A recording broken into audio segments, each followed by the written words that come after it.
During our second fire, the very first time we reviewed the insurance valuation and corrected it ourselves, our payout increased by more than $13,000, and that was just the first correction. And you can learn to do the same thing. Just watch this video and find out how. After a house fire, most owners assume the insurance company will calculate the value of their belongings correctly. But in reality, this is where many people accidentally leave thousands of dollars out of their claim. Not because anyone was cheating us, but because the system estimating prices was wrong, and we didn't realize that we were allowed to correct it at first. In this video, we're going to show you exactly where people lose money in a contents claim and how to avoid that mistake. This video is longer and full of stories for a reason, because this is the stage where homeowners either leave money on the table or receive the full value of what they lost.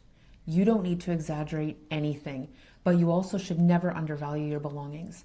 You paid for your possessions, you paid the insurance premium for years, and if a fire destroys your home, you deserve the full replacement value of what was lost. One of the biggest misconceptions homeowners have is that adjusters are lazy, but that's just not what's happening. Adjusters are often responsible for hundreds or thousands of items across many claims at the same time. Every fork, every lamp, every pair of shoes, every drawer, every tool. So it would be impossible to manually research every item. That's why most insurance companies now use automated pricing and AI tools. Those systems scan the internet looking for comparable items. But here's the catch. They often choose the lowest reasonable match, which means if your item description is vague, the system may assign a much lower value than the real replacement cost.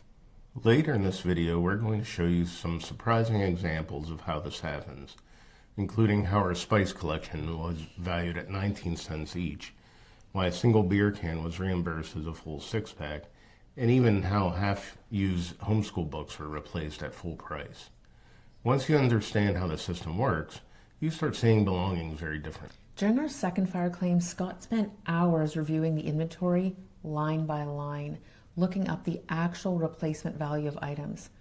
When he submitted the actual values, the real values, the claim increased by $13,000. That was $13,000 more than we had already been given. That was after we'd been paid out for the items already. And that was just the first revision.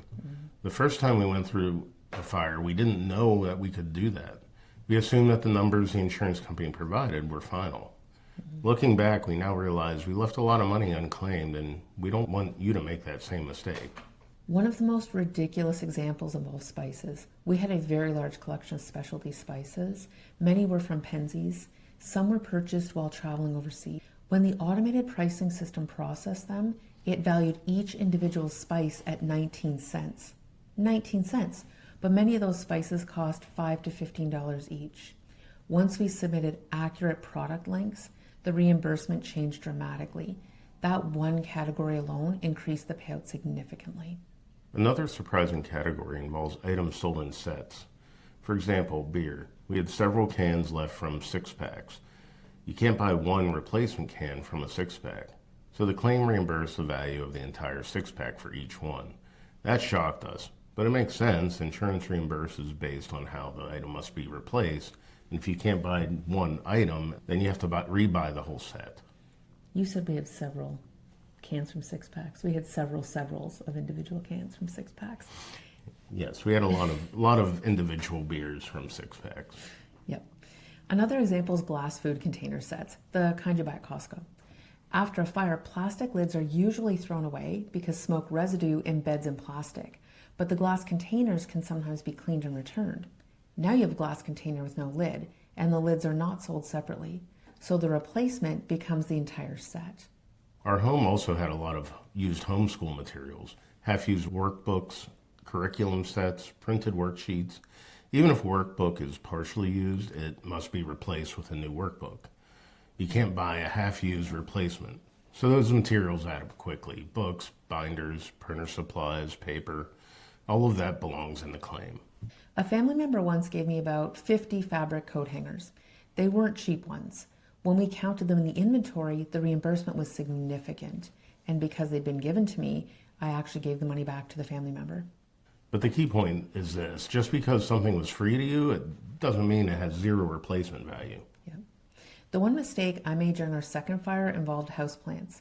When the power was shut off in the winter, many of my plants died. Plants have value, they are property, but I was grieving their loss and didn't think to include them in the claim. I actually just gave some of them away before they died, and they were gone, and the rest died in the house because the repair took so many more months than we thought. And looking back, that was money we actually left out. Another example involved framing mats. We had about 50 stored in the attic. They were soaked by the firefighters trying to put out the flames. Each mat had value. When we documented them properly, the reimbursement was hundreds of dollars. Yeah. Photo albums are another emotional category people overlook. If printed photos are destroyed, the reprint cost can be claimed. Whether you choose to reprint it or not is your business, but it is an item that was destroyed and it did have monetary value. Those numbers add up quickly. Yarn is another surprising category. Is that yarn acrylic or is it wool? Some wool skeins can cost $40 or more each. If you had a knitted blanket or projects you were working on, you can claim the cost of replacing the yarn. But there's an important rule here. Insurance usually does not pay for personal labor. So if you spent 30 hours knitting a blanket, you can't add 30 hours of labor, but the cost of replacing the materials still counts. I also had a Canon camera stored in the attic that had been broken years earlier. You might assume a broken item has no value, but the replacement value still existed, and it was reimbursed. Another example is unusual items, like the hula girl pen your great-grandfather might have brought back from Hawaii in 1962. If you write pen, the system may value it $2. If you describe it correctly, antique novelty pen from Hawaii, the value changes completely, and this really matters because often we have large collections of things we've had for years that were stored away that we might not even remember. What was in that box that grandma gave you after a great-grandpa died? Stop and think about it. Artwork is another area where descriptions really matter. If you write 9x12 wall art, the system might match a cheap poster. But our artwork included the frame, the art piece I purchased, fabric backing I purchased separately, and multiple mat layers. That is a completely different value. That's 5 or 6 items that individually have a value instead of one small piece. Another overlooked category is items damaged outside the home. Contractors move items, things get dropped. Christine threw out a window screen outside while trying to throw water on a fire from upstairs. And that screen becomes part of the claim. Plant pots knocked off patios, outdoor furniture, all damaged during cleanup or when the firefighters arrived. All of that counts. One of the strangest parts of a contents claim is realizing how difficult it is to reconstruct your life after it's disrupted. You knew how your house functioned, but now you have to turn it into a spreadsheet. And when you're tired and displaced, it's easy to miss things. But this is where accurate documentation matters. Don't exaggerate anything, but don't undercut yourself either. This process actually became part of how our second fire changed our financial life.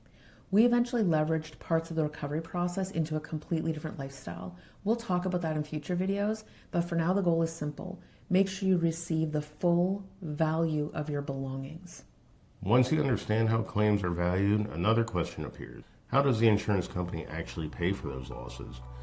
Because many homeowners are surprised to learn that claims payments often happen in stages.